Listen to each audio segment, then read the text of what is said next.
Ah, you have found me. Come in. The night is so terribly dull without a little mortal drama to savor. It is so entertaining watching your kind start wars you cannot possibly finish, especially when queens and their appetites become involved. This promises to be exquisite. Subscribe, my darlings. It ensures you will always have a place by my fire. The vampire queen said I started a war. Then she claimed me. Do you know what you've just done? Ah, a man's ragged breath. He doesn't answer. You've started a war. 3 weeks earlier. The village of Asheville had the kind of quiet that gets under your skin. Not peace, not precisely. It was the quiet of a room after a scream, the silence of held breath. For Jasper Cole, it was the closest thing to peace he'd found in a decade. He'd come here looking for a place where ghosts couldn't follow, a place so remote even his own past would get lost on the way. He was a man built for war, trying to learn the language of stillness. He chopped wood. He repaired the leaky roof of the cottage he'd rented at the edge of town. He watched the sun rise and set over the jagged peaks and tried to forget the color of blood on sand. The villagers were kind. They brought him fresh bread and asked nothing about the scars on his knuckles or the way his eyes constantly scanned the horizon. Eleanor, the village elder, would often stop by, her presence as comforting as the fire in his hearth. She was the keeper of Asheville, and its history living and breathing in the steady cadence of her voice. The deer are moving lower down the mountain. The cold is coming early this year. Jasper nodded, sliding a freshly oiled bolt back into the rifle with a soft metallic click. The sound was as natural to his hands as breathing. I noticed. Good for hunting. Good for staying indoors, too, especially after sunset. He looked up. Her blue eyes, sharp and missing nothing, held his. It wasn't a suggestion. Asheville had its rhythms. Doors were barred at twilight. The single cobblestone street was empty before the last light had bled from the sky. No one went out. No one. I'm not afraid of the dark, Eleanor. It's not the dark we respect, Jasper. It's what's in it. The forest has its own laws. It's best not to forget them. She stood, placing her empty mug on the table. Her hand, wrinkled and surprisingly strong, rested for a moment on his forearm. You're a good man, Jasper Cole. You have a quiet soul. I hope you find the quiet you're looking for here. He watched her go, the old wood of the door groaning shut behind her. A quiet soul. He wasn't sure he had a soul left at all. Just a collection of worn-out parts and reflexes he couldn't turn off. But he wanted to believe her. Gods, he wanted to. Weeks passed. The rhythm of Asheville began to feel like his own. The quiet settled in his bones. For the first time in years, he slept without waking to the sound of gunfire in his head. That evening, he'd stayed out later than he should have, tracking a stag deep into the foothills. The setting sun painted the clouds in bruised shades of purple and orange. He was almost back to the village, the line of ancient standing stones that marked the accord's border, just 100 yards away. And then he heard it. A scream, not an animal. Human, female. It was sharp, ragged with terror, and it came from inside the gloomwood, from across the border. Every instinct in Jasper's body went rigid. The villagers' warnings, Eleanor's words, they were a low hum against the sudden blaring alarm in his blood. Don't cross the stones, don't interfere. The forest has its own laws. I will say this for mortals. Their protective instincts are so beautifully, suicidally simple. He has been warned. He knows the rules. But he hears a woman in distress, and every scrap of self-preservation evaporates like mist in the sun. That boy, walking straight into the lion's den with nothing but conviction and a death wish. I have seen smarter plans from house cats. He hesitated for only a heartbeat. The stag slid from his shoulder, hitting the damp earth with a soft thud. He couldn't shut it off, the part of him that ran toward the sound of trouble, the part of him that was a damn fool. He took a breath, the cold air burning his lungs, and stepped over the line of stones. The air changed instantly. The temperature dropped 10 degrees. The silence was different here, not empty, but waiting. The forest was watching him. He started to run, his boots silent on the carpet of dead pine needles, moving toward the memory of the scream. He found them in a small clearing where the moonlight pierced the canopy like a divine accusation.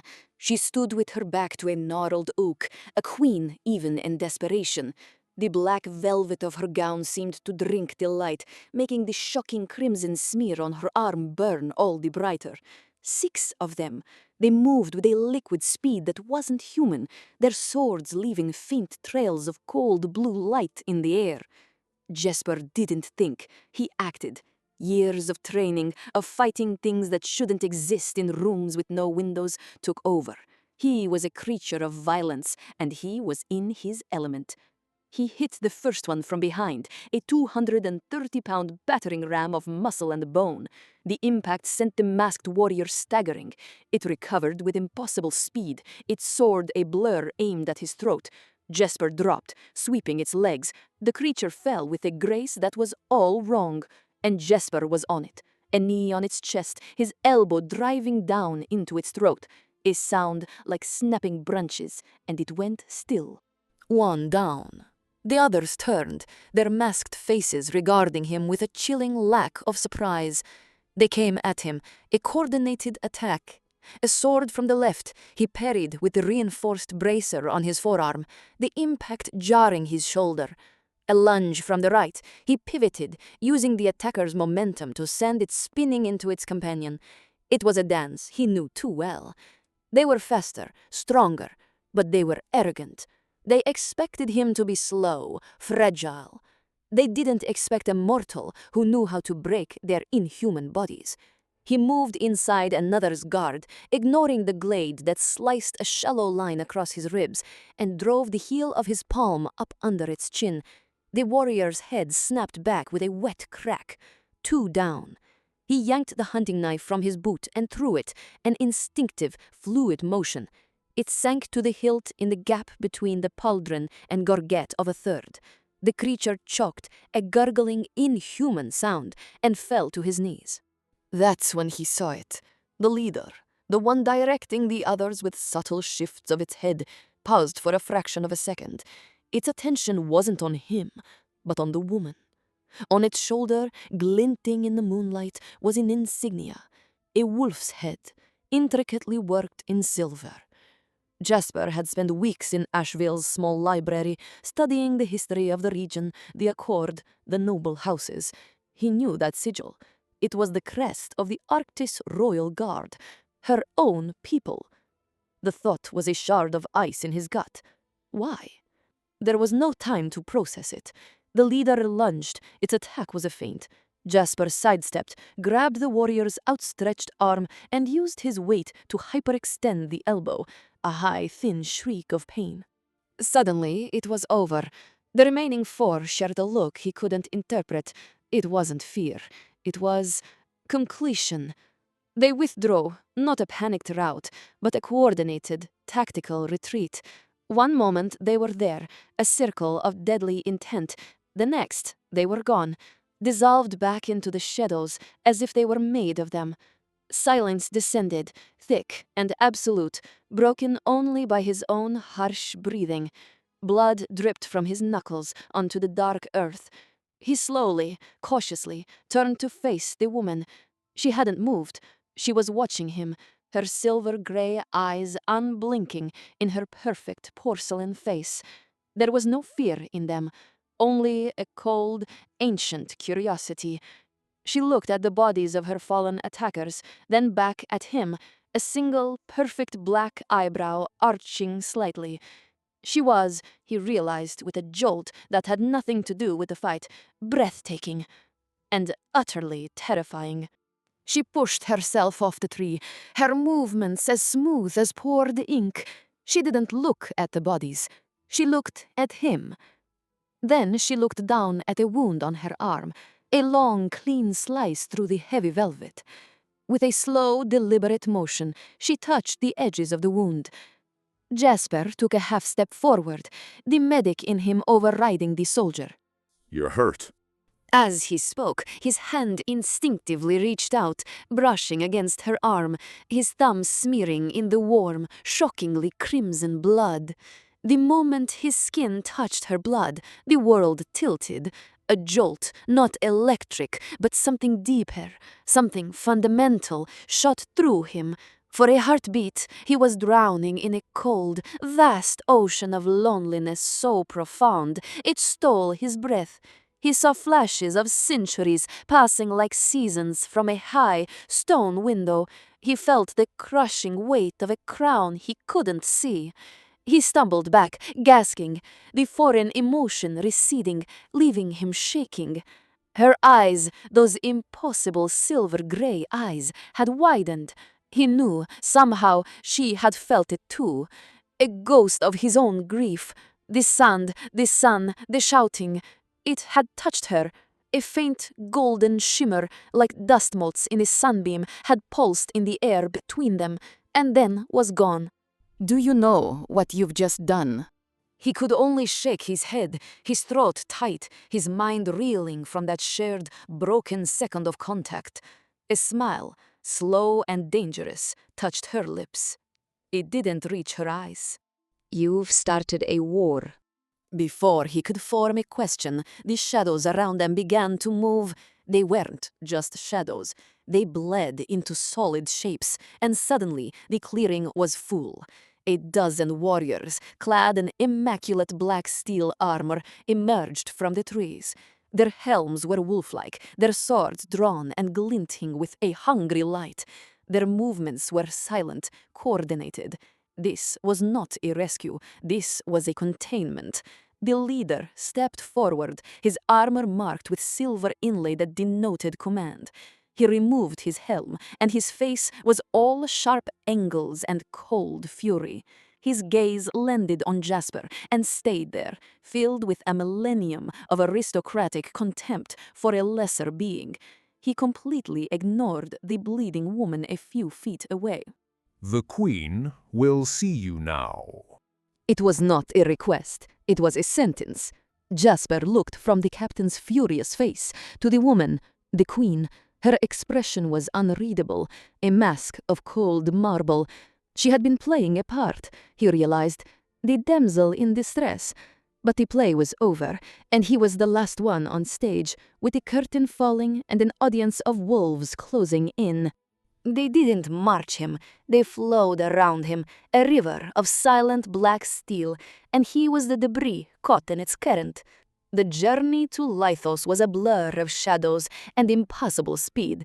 The fortress palace wasn't built on a mountain. It was carved into its heart, a hollow god of Gothic architecture. Jasper had seen wonders and terrors in every corner of the globe, but nothing prepared him for this. It was a cathedral built for giants on a scale meant to crush the spirit. It was the physical manifestation of power. To see it for the first time through mortal eyes. Every vampire ruler builds a place like this eventually, darlings. It is the ultimate architectural insecurity. Look upon my works, ye mighty, and feel very, very small. It is effective, I must admit. It makes them forget they are walking into a cage. A very beautiful, very cold cage. They left him in a chamber that was larger than his entire cottage in Ashvale. It was opulent, luxurious, and utterly devoid of warmth, despite the roaring fire. A gilded cage, a guest and a prisoner. He walked the room, his boots loud on the stone floor. He ran a hand over the velvet hanging. It felt heavy, almost alive under his fingers. He looked at the decanter, but didn't touch it.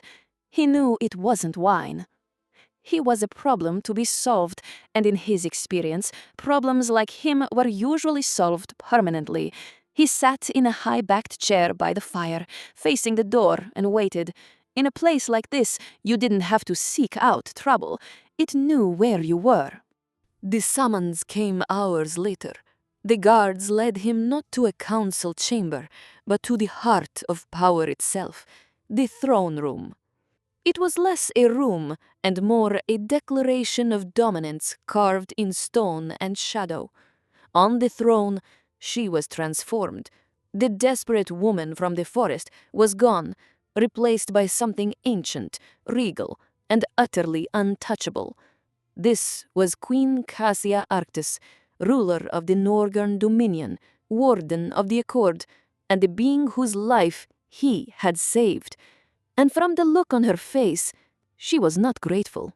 Jasper Cole, the human who answers screams in a forest that does not belong to him.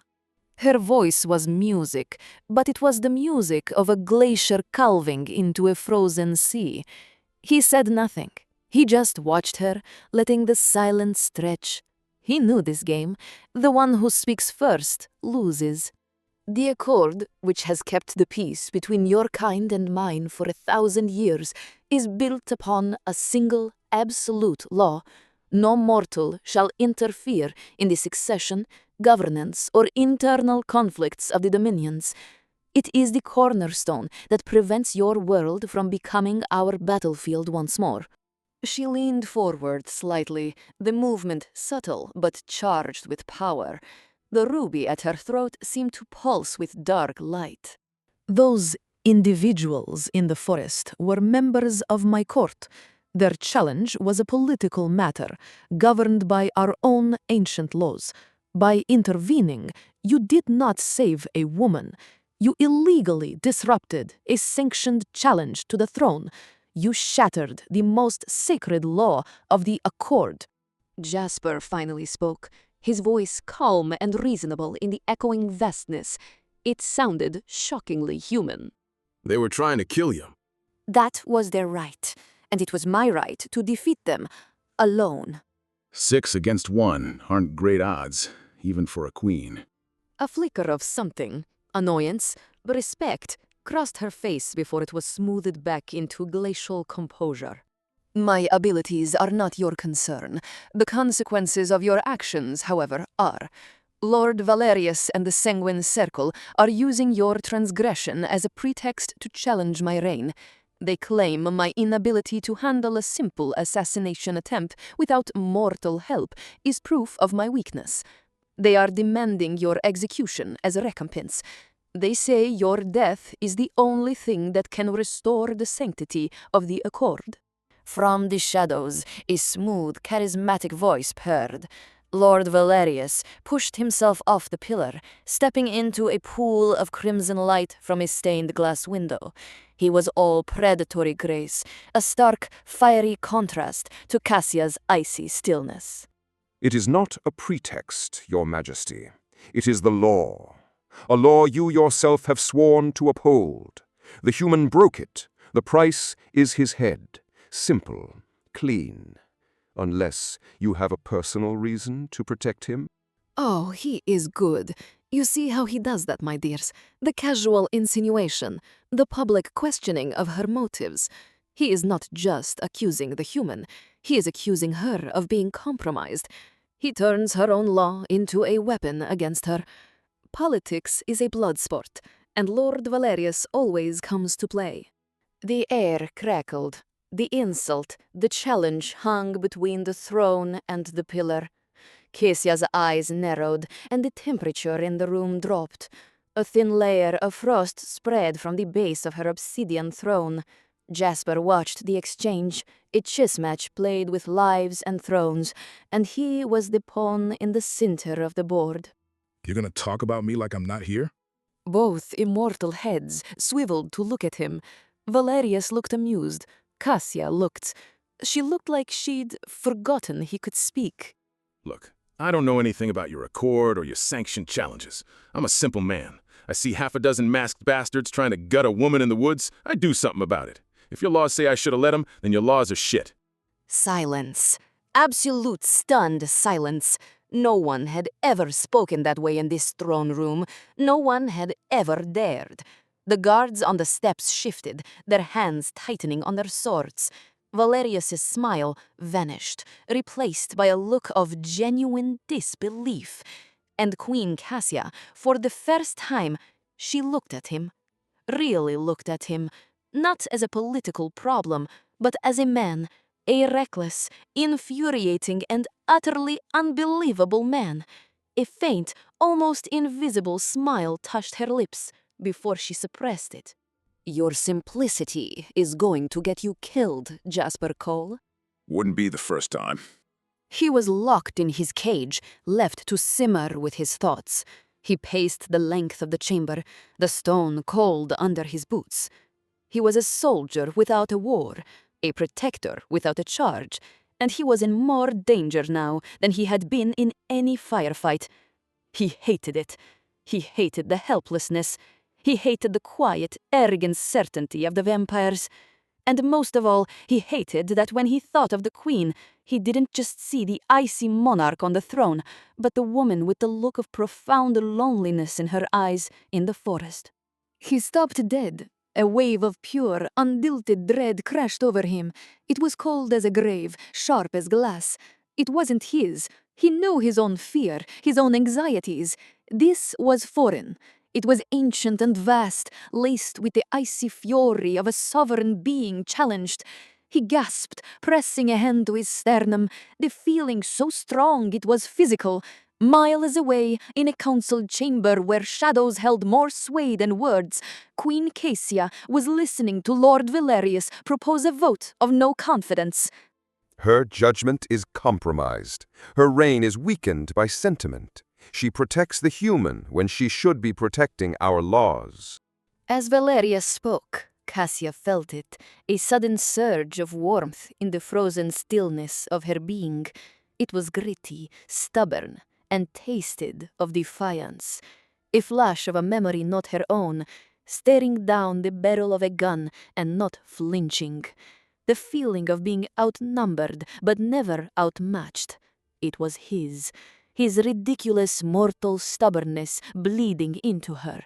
She gripped the arms of her chair, her composure cracking for a second as she was buffeted by an emotion that was not her own. The first echo of the Aegis bond, a connection neither of them understood and both of them instantly hated. Though, darlings, this is where it becomes truly delicious. They think they are fighting a political war, but the real battle has just begun, and it is happening inside their own blood and bone. This bond, it will not let them lie to themselves or to each other. How exquisitely inconvenient. Cassia did not trust the feeling. She did not trust the human, and she did not trust the whispers she now heard in the blood. She sought the counsel of Lord Morian, who had advised her father and her father's father before him. He was more history than man, his memory a library of forgotten laws and dead secrets. She found him in the archives, a place even the shadows seemed to respect. I felt a connection to the human, a bleed-through of emotion. Morian looked up from the ancient text he was studying, his movements slow, like a statue coming to life. His eyes were black and depthless. The Aegis Bond. The words were not a question. He spoke them as one would speak of a ghost story, a children's tale to frighten fledglings. It's real? It is a myth, Your Majesty, a dangerous myth, a legal paradox from a bloodier age, intended to be a fable about the perils of sentiment, a cautionary tale, not a viable state of being. He leaned closer, the candlelight carving deep ravines into his face. His voice was a dry rustle of leaves. The stories say the bond makes a monarch strong by drawing on mortal vitality. This is a lie. It makes you vulnerable.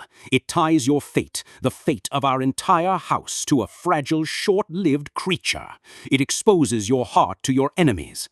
Valerius already suspects. If he confirms this bond is real, he will not strike at you. He will strike at the human. And through the bond, he will cripple you. He will use your protector to destroy you. What would you have me do? The sanguine circle already screams for his execution.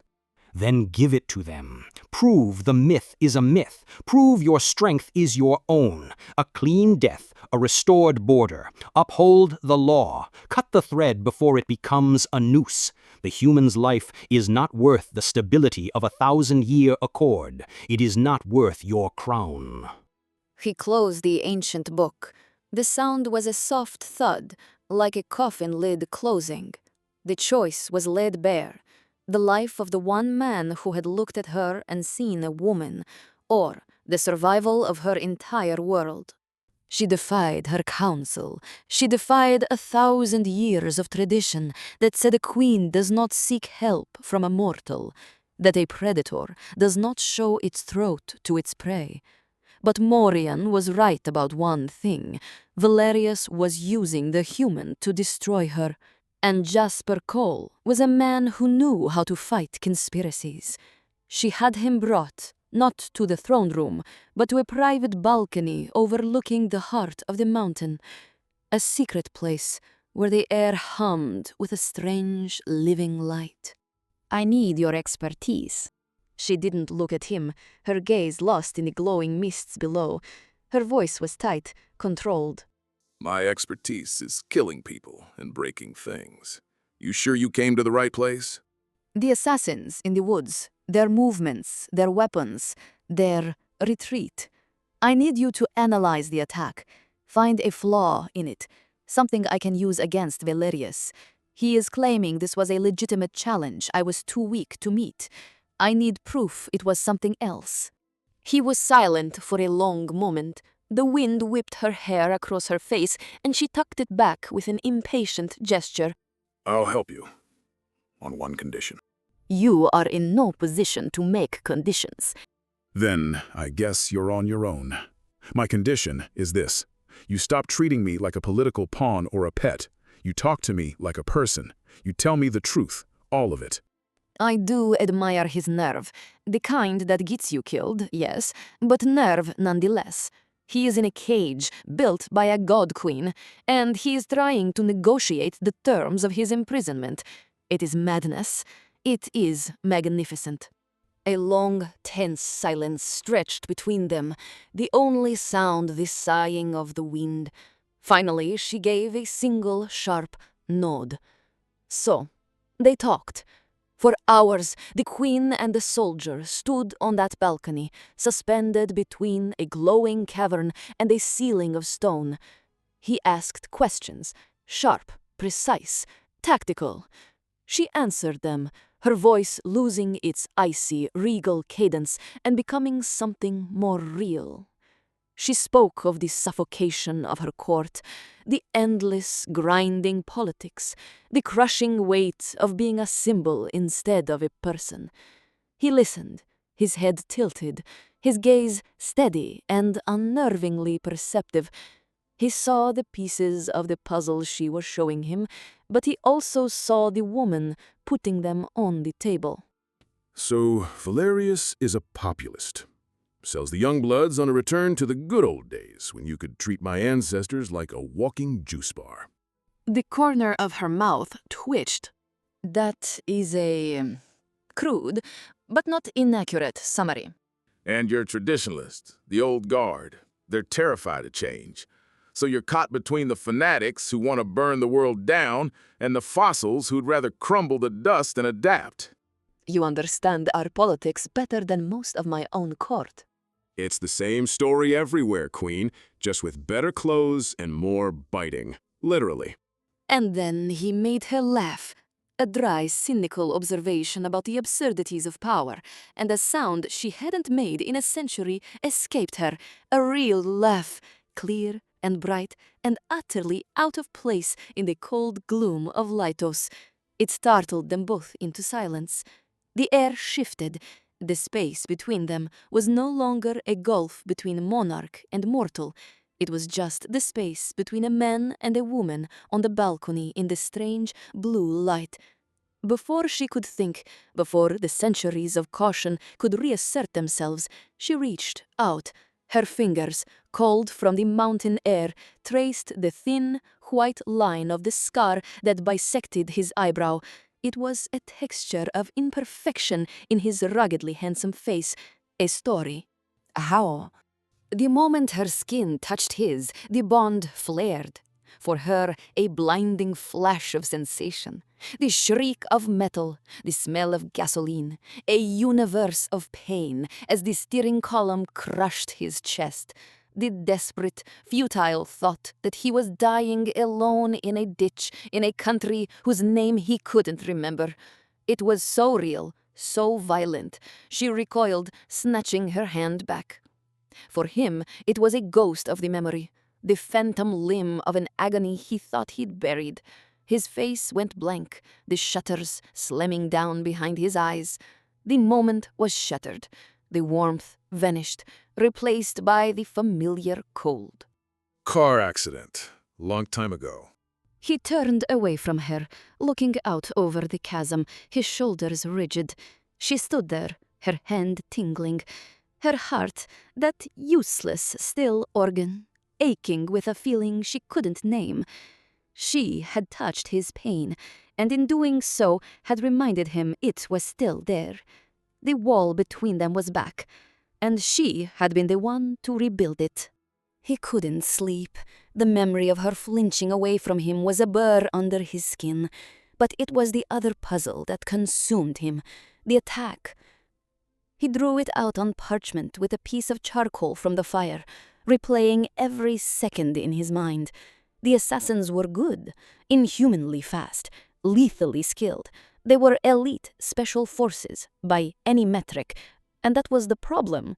He knelt on the floor, staring at a crude map. He had killed 3 of them. A retired flesh-and-blood soldier had taken down 3 of their elite. Why? They had him outnumbered. They had him outclassed in speed and strength. Why had they let him win? Because he fought smart? Because he got lucky? No, luck is for amateurs. They weren't amateurs. And then he saw it, the mistake. The one he'd written off as arrogance in the heat of the moment. The second warrior he'd faced. After Jasper had parried his initial strike, the warrior had swung again. A wide, sloppy, horizontal slash a fledgling could have seen coming. It left his entire torso exposed. It was an invitation, a mistake so obvious, as so unprofessional, it couldn't have been a mistake at all. It was deliberate. It all clicked into place, a series of tumblers falling in a lock. They hadn't been trying to kill her. They had been putting on a show. They funneled him towards her, making sure he would engage. They made deliberate mistakes to ensure he would win, to make his intervention seem decisive, heroic. Their retreat wasn't because they were beaten. It was because the objective had been achieved. The objective was not to assassinate the queen. The objective was for a human to be seen on Gloomwood soil, interfering in a succession challenge and saving her life. The entire event was staged to create the exact political crisis Valerius was now exploiting with such surgical precision. This wasn't a coup. It was a frame-up. A brilliantly executed false flag operation designed to make Cassia look weak and compromised, and to force a constitutional crisis. And he, Jasper Cole, was the trigger, the weapon, the fool. He stared at a map, the simple stones now representing a conspiracy so deep and so cold it chilled him to the bone. They hadn't been trying to kill her. They had been trying to get him to save her. Valerius did not wait. Armed with Jasper's revelation, Cassia had intended to confront him, but he moved first. He called a full session of the Sanguine Circle and the Arctus Court, forcing her hand. The throne room was suffocating, packed with the ancient and the powerful, a congregation of predators smelling blood in the water. Valerius stood in the center, a master showman playing to his audience. For centuries, House Arctis has promised us that the Accord keeps us safe. They promised that the laws of separation would protect our sovereignty. Yet a human, a common mortal man, walks into our sacred lands and involves himself in the most sacrosanct of our rights. And our queen allows it. She harbors him, protects him. Murmurs rippled through the crowd. The younger vampires of the sanguine circle looked fired up, their eyes glowing with zeal. More worrisomely, the older, conservative lords of Cassia's own house looked grave, their faces set in grim lines of disapproval. She was losing control. I have been to 1,000 of these little gatherings. They are all the same. The young want fire, the old want stability, and the ambitious want a corpse to stand on to get a better view. Valerius is giving them all what they crave. He is a maestro of discontent. But why? Why would she risk 1,000 years of peace for one man? I have asked myself this question, and I have found the answer. He held up a scroll, the black wax seal of a bird of prey, stark against the pale parchment. Jasper recognized it instantly, the seal of his former commander. This man is no simple hunter. This is Jasper Cole, formerly of the human military unit designated Section Black. A wave of shock and outrage washed through the hall. Even Cassia's composure finally broke, her eyes widening in genuine surprise. Section Black! A ghost story. A clandestine human cell rumored to be trained and equipped for one purpose: to hunt and exterminate supernatural beings. He is not a civilian. He is a professional killer, an agent of our enemies, sent here to destabilize our society. The assassination attempt was his pretext. His saving of the Queen was his infiltration. He is an act of war, and our Queen has welcomed him into our very home. He pointed at Jasper, his face a mask of righteous fury. Hundreds of pairs of eyes, ancient and merciless, turned on him. The weight of their collective hatred was a physical blow. The law is clear. The penalty for espionage is death. The penalty for breaking the accord is death. I call for a vote. We will uphold the law that our Queen has forgotten. We will have his head, and we will restore the honor of this court. Who stands with me? A roar of approval went up from the sanguine circle, but other, more powerful voices joined in. Lord Morion, Cassia's own advisor, gave a slow, deliberate nod. One by one, the traditionalist lords of House Arctis turned their backs on their queen and looked to Valerius. The political calculus was brutal and swift. They saw a choice between an ancient law and a compromised queen. They chose the law. Valerius smiled, a predator's smile. He had won. Cassia was isolated on her throne, her own court abandoning her. She looked out at a sea of hostile faces. Then her gaze fell on Jasper. Her expression was a mixture of fury, betrayal, and something else: despair. The room bayed for his blood. Valerius had them, body and soul. Cassia looked small on her enormous throne, a queen cornered by her own people. Jasper could see the calculation in her eyes. She was considering it, considering sacrificing him to save her crown. He gave the slightest shake of his head. Don't. But she raised a hand for silence. The accused has the right to speak. Valerius scoffed, a low, arrogant sound. A formality. What could a human say to a room full of gods who had already condemned him? Jasper stepped forward. He ignored the hundreds of hateful eyes. He ignored Valerius's triumphant smirk. He looked past it all, up the 10 black marble steps, to her. He looked at Cassia, and he spoke, not to the court, but to the woman he'd met in the woods. His voice was quiet, yet it filled the cavernous hall. I don't know anything about Section Black. That's a ghost from another life, and I don't know anything about your politics or your accord. He paused, his gaze never leaving hers. I only know what I saw. In that forest, I didn't see a monarch. I didn't see a symbol. I saw a woman with eyes so full of loneliness they could put out the stars. I saw a woman who looked like she was carrying the weight of this entire mountain on her shoulders. And I thought, no one should have to be that strong. A shock wave of silence rolled through the room. This was not a defense. This was not a plea. This was something else entirely, something no one in that hall had ever heard before. Raw, human, and devastatingly intimate. Valerius's jaw went slack. This was not part of his script. Your advisor is right. My life isn't worth your crown. It's not worth 1,000 years of peace. I get that. But you asked me for the truth on that balcony. So here it is. He took another step closer to the dais, his voice dropping even lower. A confession meant only for her, that the whole world was now hearing. I didn't save a queen. I didn't think about laws or consequences. I saw a woman who looked like she'd forgotten how to be saved, and I'll be damned if I'm going to apologize for it. I have lived for 2,000 years. I have seen empires rise and fall. I have heard poets praise beauty and warriors scream oaths. But I have never, ever heard anything as brave or as foolish as what that mortal man just did. He didn't defend his life. He defended her. Not her crown, not her power, her soul. In the coldest, most cynical room in the world, he spoke of loneliness. And it was the most dangerous weapon of all.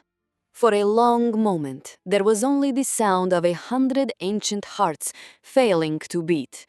And then it began, a soft shimmer in the air between them, a heat haze that thickened into a thread of spun gold, a living, breathing tether of light that stretched from Jasper's chest to Cassia's. The aegis bond, no longer a myth, no longer a secret. It was there, burning in the center of the throne room, a truth more powerful than any law written on a scroll. The court gasped as one. Valerius stared, his face a canvas of disbelief and rage. His perfect trap had not only failed, it had validated the very connection he tried to use as a weapon. Cassia looked down at the golden cord that bound her to this impossible human. She felt him through it, not just his emotions, but the very bedrock of his character, the weariness, the grief, and under it all, a core of integrity so absolute it was like the mountain itself, and she felt her own ancient loneliness, the cold companion of her immortality, recede in the face of his warmth. She rose from her throne. Every eye was on her. She descended the steps, not as a queen walking to a subject, but as one half of a whole moving toward the other. The golden light pulsed with her proximity, growing brighter, warmer. She stopped before him, so close the cold from her skin should have made him flinch, but he did not move. She raised her hand. The court expected an execution, a final, violent rejection. Instead, her palm came to rest flat against his chest. His heart hammered against her hand, a frantic, living drumbeat in this silent hole. The bond flared, bathing them both in a halo of golden light, a warm, living thing in the cold, dark world of the dead. She turned her head, her gaze sweeping across her court, across the faces of those who had abandoned her, and landing finally on Valerius with the force of avalanche. When she spoke, her voice was imbued with an authority she had not wielded in a century. The law of the ages is older than the accord. It is a law of blood and soul, not of ink and parchment. Its existence is its own jurisdiction. This man is not a criminal. He is an aegis, bound to the throne of Arctis. She let that sink in, the final, unbreakable truth. Then she delivered the sentence. He is under my absolute protection. By ancient law, his body is sacrosanct. His life is my life. An attack on him is treason. An attack on him is an attack on this throne. She had not chosen him over the law. She had found an older, more powerful law and claimed it as her own. She had not abdicated her power. She had redefined it. She looked at Valerius, and in her eyes was a promise of cold, slow, and terrible retribution. the war he wanted. He was going to get it. The storm passed, leaving a quiet wreckage in its wake. Valerius and his followers had retreated, snarling but defeated for now. The court was in shock. 1,000 years of tradition had been upended in a single afternoon. Jasper was escorted back to his chambers, the guard's demeanor having shifted from contemptuous to something akin to terrified reverence. He was no longer a prisoner. He was something else, something they had no word for. He stood by the fire for hours, watching the flames, the words from the throne room echoing in his head. His life is my life. The door opened without a sound. She was there. Without her crown, without her guards, she seemed smaller, yet more present. The silence in the room was a living thing, heavy with questions that had no answers and feelings that had no names. She crossed the stone floor to him, her bare feet making no sound. She took the untouched glass from his hand and set it aside. Then she took his hand. The cold of her skin was a shock, a jolt of reality. She turned it over and looked at the faded tattoo on his wrist, the raven he'd gotten in another life for men who were now ghosts. Her thumb traced the ink, a feather-light touch that sent a tremor through him. She was exploring him, not as a weapon or a political piece, but as a man, a map of scars and stories. He watched her, his throat thick. He should have pulled away. He should have put distance between them, for her sake, for his. He did not. Instead, he covered her hand with his warmth against her cold, his mortality against her eternity, his rough scarred skin against her flawless, pale silk. They stood there for a long time in the flickering firelight, not speaking. There were no words for this. There were no laws for this. There was only the quiet, fragile, and terrifying beginning of something new. Ah, yes, the reckless vulnerability of a human heart. Jasper truly thought his little speech was a surrender, didn't he?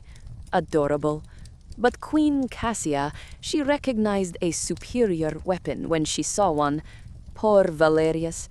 He wished for a war, and now she has promised him one, bound by a law of soul, not ink. These original stories from Crimson Tales do have a delightful taste of inevitability. Subscribe, darlings. You would not want to miss the first casualty.